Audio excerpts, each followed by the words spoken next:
तो चलिए कहानी शुरू करते हैं। इस किलर के अंदर फीलिंग या रहमदिली नाम की कोई चीज नहीं है। इसका कहना है लड़ाई वही लड़ो जिसमें तुम्हारा फायदा है, किसी के ऊपर कोई रहम नहीं। रहमदिली इंसान की कमजोरी है, क्योंकि कमजोरी इंसान पर बहुत भारी पड़ती है। एज्यूम कीजिए क्या होगा उस इंसान का जो इतनी ज्यादा शार्प इंटेलिजेंस कैरियर वाले से पंगा लेगा। कुछ लोग इस किलर के काम की वजह से, कुछ लोग इस किलर की वाइफ को इन कामों के बीच में घसीट लाते हैं और इन सब की वजह से इसकी वाइफ को बहुत मारते हैं। इतना मारते हैं कि उसके हालात मरने जैसे हो जाते हैं। जब किलर अपनी वाइफ को इस हालत में देखता है तो बस उन सबको खत्म करने के लिए निकल पड़ता है, लेकिन उन सभी तक पहुंचना इतना आसान नहीं है। लेकिन हम सभी जानते हैं हमारा किलर कोई मामूली इंसान नहीं है, बल्कि एक शार्प इंटेलिजेंसी वाला इंसान है। कहानी की शुरुआत कुछ ऐसे होती है। ये अपने आप को ऐसे इंट्रोड्यूस करता है कि इसका काम सिर्फ लोगों को मारना है और इसे अपना काम बहुत ही ज्यादा पसंद है और इस होटल में अपने काम को ये अंजाम देने के लिए ही आया है। इसके सामने वाले होटल में इसका टारगेट आने वाला है, जिसको ये शूट करके बहुत ही जल्द खत्म करने वाला है। लेकिन इसका टारगेट आएगा कब तक इसको कोई खबर नहीं और ये उसका इंतजार करते करते सो जाता है। फिर उठने के बाद ये अपनी होटल के आसपास के लोगों को बड़े ध्यान से देखता है। फिर वो थोड़ी बहुत एक्सरसाइज करके नीचे आ जाता है। होटल से बाहर आकर अपनी स्कूटी को देखता है। इसकी स्कूटी पूरी तरह से चार्ज होती है और फिर मैकडोनल्ड से ब्रेकफास्ट करने के बाद फिर वो मार्चस नाम के बंदे से कॉल पर बात करता है। इसी बंदे ने टारगेट को मारने का काम दिया होता है। फिर से वो रात जागता है अपने टारगेट का इंतजार करते करते, लेकिन उसका टारगेट नहीं आया। ऐसे इंतजार करते करते 2 दिन निकल जाते हैं और एक दिन किलर की नजर पड़ती है। होटल का डोर ओपन हुआ है और वहाँ पर टारगेट भी आ चुका है और अब किलर अपनी गन्स वगैरह सेट करना शुरू कर देता है। और जब वो वापस देखता है तो उसका टारगेट अपनी रखेल के साथ आया है। हम देखते हैं किलर अपना निशाना लगाया हुआ बैठा होता है, लेकिन टारगेट के बीच में बार बार वो लड़की आती है, जिसकी वजह से शूट करने में बहुत तकलीफ हो रही थी। फाइनली जब परफेक्ट टाइमिंग के साथ ये शूट करता है तब वो लड़की टारगेट के बीच आ जाती है, जिसकी वजह से गोली उस लड़की को लग जाती है। तभी वहाँ पर गार्ड्स पहुंच जाते हैं और उस रूम का पर्दा लगा देते हैं। ये सब देखने के बाद किलर थोड़ा घबरा जाता है और अपना सारा सामान पैक करके नीचे आता है, स्कूटी लेकर निकल जाता है और वो अपने सारे काम बड़ी होशियारी से करता है, जैसे कि गन के अलग अलग टुकड़े अलग अलग जगहों पर फेंकता है और उसके पीछे पुलिस भी पड़ी होती है। लेकिन किलर अपनी स्कूटी को बहुत तेज भगाता है और पुलिस वालों को चकमा देकर निकल जाता है और वो एक वॉशरूम में आकर शेव करता है और अपने कपड़े चेंज करता है। वहाँ से निकलने के बाद वो डायरेक्ट एयरपोर्ट पर आता है और वो अपनी गन को साफ करके डस्टबिन में फेंक देता है। फिर अपनी नकली आईडी से टिकट लेता है और तभी इसकी बात और चीज से होती है। वह इससे कहता है तुमने टारगेट मिस कर दिया, लेकिन ऐसा नहीं होना चाहिए था। फिर किलर अपनी फ्लाइट में आकर बैठ जाता है और वहाँ पर उसे एक आदमी घूर के देखने लग जाता है। किलर उसे देखकर फिर थोड़ा डर जाता है, क्योंकि उसको लगता है कोई फॉलो करते करते यहाँ तक आ गया है। फ्लाइट से उतरने के बाद वो आदमी उसे फिर से नजर आ जाता है। इस वजह से फिर उसका डाउट और बढ़ जाता है और इसको लगने लग जाता है कि इसको कोई फॉलो कर रहा है। फिर किलर होटल में आकर एक कमरा लेता है। फिर वो वहाँ बैठकर उसका इंतजार करता है कि वो आदमी इसका पीछा करते करते होटल तक आया है या नहीं, लेकिन उसके पीछे वो आदमी नहीं आया होता है। अगले दिन किलर श्योर होने के बाद आगे बढ़ता है और इस बार वो अपने घर के लिए निकल पड़ता है और वो अपने घर के गेट पर आता है। तब उसे कुछ कदमों के निशान नजर आते हैं और किलर को उसी वक्त शक हो जाता है। फिर किलर गन लेकर अपने घर की तरफ भागता है। घर में आने के बाद वह देखता है सारी चीजें बिखरी हुई हैं। जमीन और दीवार पर खून लगे मिलते हैं। आसपास के सारे सामान टूटे हुए और बिखरे हुए मिलते हैं और ये सब देखकर किलर काफी ज्यादा दुखी होता है। कुछ देर बाद वो एक हॉस्पिटल में आता है, जहाँ वो मैक्स नाम के लड़के के साथ अपनी घायल वाइफ को देखता है और मैक्स उसे बताता है कि तुम्हारे घर पर किसी ने हमला किया था और हमला करने के लिए 2 लोग आए थे, जिसमें से एक औरत और एक बहुत तगड़ा आदमी था और वो लोग काफी खतरनाक थे। ग्रीन कलर की टैक्सी से आए थे और टैक्सी का नंबर 0911 था।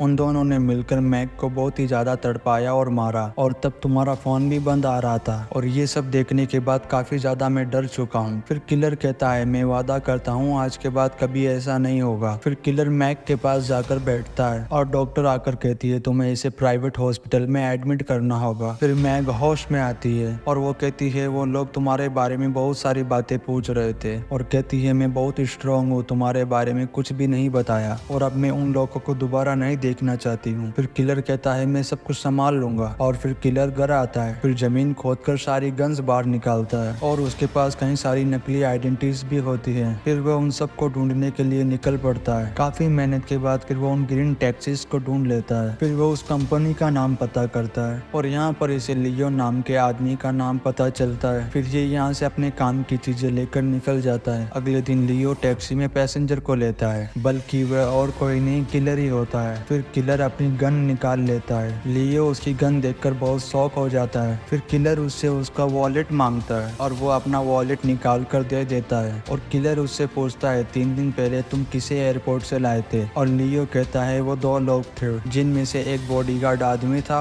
और एक सफेद रंग वाली औरत थी जिसके बाल भी सफेद रंग के थे। लियो कहता है वो लोग दिखने में भी काफी खतरनाक लग रहे थे और किलर समझ जाता है ये काम अपने एजेंट हॉर्सेस का है। उसका मिशन फेल होने की वजह से क्लाइंट को पुश करने के लिए लोगों का नामो निशान मिटाने का ऑर्डर दिया होगा और इसी वजह से वो लोग इसे मारने आए थे, लेकिन इसकी जगह उन लोगों ने इसकी वाइफ को मारा। ये सब मालूम चलने के बाद किलर लियो को भी नहीं छोड़ता है, इसे भी मार देता है। फिर वे वहाँ से निकलकर लॉयर से मिलता है जो कि असल में हॉर्चेस होता है और वो लॉयर का काम बाहर से सिर्फ दिखाने के लिए करता है। और वहाँ पहुंचकर किलर सभी चीजों को 2 दिनों तक देखता है। फिर वो एक ट्रक किराए पर लेता है और फिर उसका नंबर प्लेट भी चेंज कर देता है। और फिर हर चीज की सिक्योरिटी डॉली ऑफिस में आती है और किलर कचरे वाला बनकर पोस्टमैन के साथ बिना चेकिंग के अंदर घुस जाता है और ऊपर आकर वो सभी जगह देखता है। फिर पोस्टमैन के निकलने के बाद वो डॉली के पास गन लेकर चला जाता है और वो उसे बांध कर हॉर्चेस के पास लेकर आता है। फिर किलर डॉली को हॉर्चेस को बांधने के लिए बोलता है, जिसके बाद किलर डॉली को बाथरूम में बंद कर देता है। और तभी हॉर्चेस बोलता है तुम यहाँ पर ऐसे कैसे आ सकते हो, तुमने टारगेट मिस कर दिया था, इसी वजह से ये सारी चीजें हो रही हैं। फिर किलर एक मशीन निकालता है जिसकी हेल्प से वो लैपटॉप तोड़ देता है और तब हॉर्चेस कहता है अगर तुम अभी भी गायब हो जाते हो तो मैं तुम्हें छोड़ दूंगा। तब किलर पूछता है तुमने किसको मेरे घर पर भेजा था। फिर किलर उसके शरीर में होल करने लग जाता है। किलर ज्यादा कुछ करता उससे पहले वो वहीं मर जाता है। फिर किलर डॉली को मारने आता है और डॉली कहती है मुझे पता है तुम्हें क्या चाहिए और वह सारी चीजें मेरे घर पर हैं, मैं तुम्हें वो सब चीजें दे सकती हूँ, लेकिन मैं बदले में सिर्फ एक ही चीज चाहती हूँ, तुम मुझे नॉर्मल तरीके से मारो जिससे मेरे बच्चों को इंश्योरेंस के पैसे मिल जाए। फिर वो दोनों हॉर्चेस को कचरे के डब्बे में डालकर वहाँ से निकल जाते हैं और फिर वो दोनों डॉली के घर पर आते हैं। तब डॉली किलर को हॉर्चेस की फाइल दिखाती है और तुम्हारे घर पर मारने के लिए 2 किलर्स आए थे जिनका नाम रूटेलो और एक्सवर्ट था। फिर किलर को इन दोनों का एड्रेस भी मिल जाता है और साथ ही साथ उसे क्लाइंट प्ले का भी एड्रेस मिल जाता है जिसे किलर ने टारगेट दिया था। डॉली के आगे बढ़ने पर किलर उसके ऊपर वार करके उसे मार देता है। फिर अपनी वैन लेकर वहाँ से निकल जाता है जिसमें पहले वो हॉर्चेस के टुकड़े करके डालता है। जैसा कि हम जानते हैं किलर बहुत शातिर इंसान था। फिर वो उन टुकड़ों को अलग अलग जगहों पर फेंक देता है। फिर वो वैन के नकली नंबर को निकाल कर वापस कंपनी में जमा करवा देता है। फिर वो वहाँ से निकलकर फ्लोरिडा में ब्रूटी को मारने आता है। फिर वो यहाँ पर आकर देखता है ब्रूटी काफी तगड़ा आदमी है, उसके पास एक डॉग भी होता है और किलर ब्रूटी पर काफी वक्त से नजर रखता है। फिर 2 दिन के बाद किलर अपना कदम उठाता है जिसमें कुत्ता उसके ऊपर भौंकना शुरू कर देता है और फिर किलर मांस के टुकड़े में नींद की दवा मिलाकर उसे खिला देता है। वो खाते ही डॉग वहाँ पर सो जाता है। कुछ ही देर में फिर किलर घर में घुस जाता है। घर में आकर वो ब्रूटी को ढूंढता है, लेकिन ब्रूटी किलर को ढूंढकर उसके ऊपर ही हमला कर देता है। ब्रूटी किलर के ऊपर भारी पड़ने लग जाता है और इन दोनों के बीच में खतरनाक लड़ाई शुरू हो जाती है। किलर उसमें थोड़ा घायल हो जाता है, लेकिन किलर भी कम नहीं है, मौका मिलते ही उसके पैर में चाकू मार देता है। फिर वह उसके सर में गोली मार देता है और गोली की आवाज सुनकर कुत्ता उठ जाता है। जैसे ही कुत्ता अंदर आता है किलर उससे बचकर वहाँ से भाग जाता है। फिर पूरे घर में आग लगाकर वहाँ से निकल जाता है। फिर वो वहाँ से निकलकर अपने नेक्स्ट टारगेट की ओर जाता है। न्यूयॉर्क में एक्सपर्ट को मारने के लिए आता है। फिर वो एक्सपर्ट पर नजर रखना शुरू कर देता है जो कि सफेद बालों वाली एक महिला है। किलर उसका पीछा करते हुए एक रेस्टोरेंट तक आ जाता है। फिर किलर उसके पास जाके बैठ जाता है और एक्सपर्ट उसे देखते ही समझ जाती है ये कौन है। फिर वो कहती है शायद मेरा आज आखिरी दिन है और कहती है ये मेरा फेवरेट रेस्टोरेंट है, तुम इस रेस्टोरेंट में आए तो तुम्हें कुछ ना कुछ ट्राई करना चाहिए और मैं चाहती हूँ तुम मेरे साथ मेरा लास्ट डिनर एंजॉय करो। और फिर वो उसे ड्रिंक भी ऑफर करती है। फिर वो दोनों वहाँ से बाहर आकर आपस में बातें करते हैं। तभी ये एक्सपर्ट सीढ़ियों से गिर पड़ती है और बोलती है मेरे आखिरी दिनों में तुम मेरी हेल्प भी नहीं करोगे। तब किलर उसे एक ही झटके में वहीं पर शूट कर देता है और हम देखते हैं एक्सपर्ट बहुत चालाक थी, उसके हाथ में चाकू होता है। इससे ये पता चलता है एक्सपर्ट उसे धोखे से मारना चाहती थी, लेकिन हम जानते हैं किलर पहले से ही शार्प माइंडेड इंसान है और उसका पहला वसूल यही है, वो किसी पर भी भरोसा नहीं करता। इसके बाद किलर शिकागो में आता है द क्लाइंट को मारने के लिए, लेकिन वो एक बहुत ही रईस आदमी है और वो एक बहुत ही बड़ी बिल्डिंग में रहता कहता है इस बिल्डिंग की सिक्योरिटी बहुत ही ज्यादा हाई लेवल पर होती है, लेकिन हमारा किलर अपना शार्प माइंड यूज करके इस बिल्डिंग तक आ पहुंचता है। और जब क्ले अपने आप के सामने किलर को देखता है तब उसकी बहुत ही ज्यादा हालत खराब होने लग जाती है और वो ये सोचता है इतनी टाइट सिक्योरिटी होने के बावजूद भी ये अंदर कैसे आ सकता है। क्ले कहता है फिलहाल अभी मेरे पास में कैश नहीं है। फिर किलर उसे हॉर्चेस का कार्ड दिखाता है, लेकिन क्ले कहता है मुझे कुछ समझ नहीं आ रहा और तभी वह समझ जाता है असल में हॉर्चेस का किलर है। फिर क्ले उसे कहता है क्या तुम वही हो जिसका टारगेट मिस हो गया था? असल में मुझे नहीं पता क्या हुआ और मैंने एक आदमी को मारने का काम दिया था और ये मैंने पहली बार किया है जिसमें तुमने उस टारगेट को ही मिस कर दिया। जिसके बाद मुझे हॉर्चेस का फोन आया और उसने बोला कि मेरे टारगेट ने काम मिस कर दिया। फिर मैंने बोला ठीक है, इंसान है, कभी कभी इंसान से गलतियां होती रहती हैं। फिर हॉर्चेस ने मुझे बिना बताए उसको जो ठीक लगा उसने किया, उस बारे में मुझे कुछ भी नहीं मालूम। जिसके बाद किलर बोलता है तुम्हें नहीं मालूम हॉर्चेस ने क्या किया? फिर क्ले कहता है सच में मुझे नहीं पता। फिर किलर बोलता है तुम्हें ये भी नहीं मालूम मैं यहाँ पर क्यों आया हूँ और क्या तुम सच में सच बोल रहे हो? और अगर तुमने मुझे फिर से ढूंढने की कोशिश की तो मैं तुम्हें काफी दर्दनाक मौत दूंगा। और ये सब कहकर किलर वहाँ से निकल जाता है और फिर वह अपने आखिरी कार्ड को फाड़ कर फेंक देता है और लास्ट में वो अपनी वाइफ के पास आता है, मतलब अपने घर आ जाता है और अपनी वाइफ का ख्याल रख रहा होता है। कहता है मैं अब रिटायर्ड हो चुका हूँ और मैं अब अपनी आगे की जिंदगी ऐसे ही इंजॉय करूंगा। और इसी के साथ ये कहानी यहीं खत्म हो जाती है। आपको वीडियो कैसा लगा कमेंट करके जरूर बताएं। हम आपके लिए ऐसे ही नए नए मूवीज लाते रहेंगे। आप चैनल को लाइक, कमेंट, शेयर, सब्सक्राइब लाजमी करें।